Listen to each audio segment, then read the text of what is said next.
Dynamic. Think of dynamic IP addressing as a temporary rental system for the digital world. Instead of a technician manually typing a permanent address into every laptop, smartphone, and smart bulb, the network uses an automated host, the DHCP server, to hand out addresses on the fly. This system is the reason you can walk into a coffee shop, open your laptop, and be online in seconds without ever touching a configuration screen. To truly master the mechanics of a modern network, you must understand the four-step handshake that makes this automation possible and why it is the gold standard for managing large numbers of devices. The architect, DHCP. The magic behind dynamic addressing is DHCP, or Dynamic Host Configuration Protocol. This is a service that usually runs on your router or a dedicated server. The DHCP server maintains a pool or scope of available IP addresses. When a device joins the network, it doesn't have an identity yet. It begins a four-step process known as DORA. Discover, the client sends a broadcast shout to the entire network. Is there a DHCP server out there? Offer, the server hears the shout and responds with an available IP address and other settings. Request, the client says, I like that address, can I please have it? Acknowledgement, the server says, it is yours, here is your lease. This is not a permanent gift, it is a lease. The device is allowed to use that address for a specific amount of time, often 24 hours in an office or just 1 hour in a busy airport. When the lease is halfway over, the device will automatically ask the server to renew the lease so it can keep its identity without interruption. The major benefits: scalability and efficiency. The primary reason we use dynamic addressing is that it makes life easier for the administrator. In a large organization with thousands of employees, manually assigning IP addresses would be a full-time job. With DHCP, the entire process is hands-off. Furthermore, it is incredibly efficient. If you have an office with 500 employees, but only 200 are ever at their desks at the same time, you don't need 500 IP addresses. You can have a smaller pool of addresses that are recycled.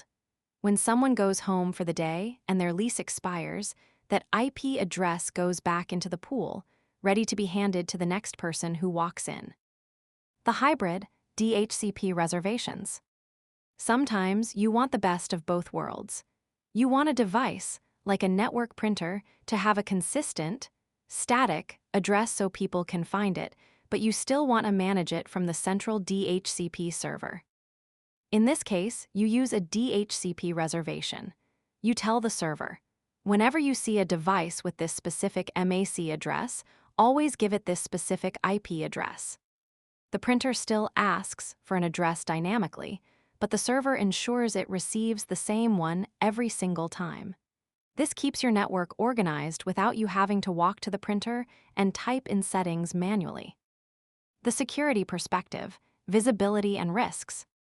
From a cybersecurity standpoint, dynamic addressing introduces its own set of challenges.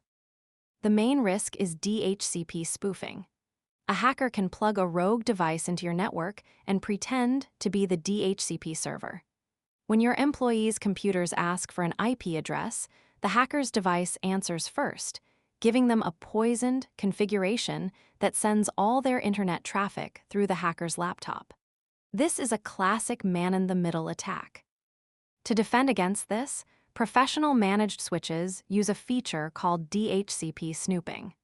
The switch is configured to know which physical port the real DHCP server is plugged into.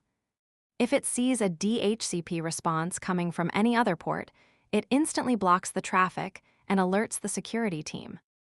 Troubleshooting, the release and renew. When a user's computer is having limited or no connectivity issues, the dynamic lease is often the culprit. Perhaps the computer is trying to use an old lease that is no longer valid, or the DHCP server failed to respond. As a technician, your first move is often the 1-2 punch in the command prompt. ipconfig release.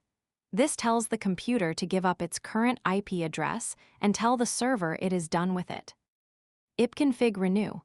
This forces the computer to start the shouting process over again and ask the server for a fresh, valid lease.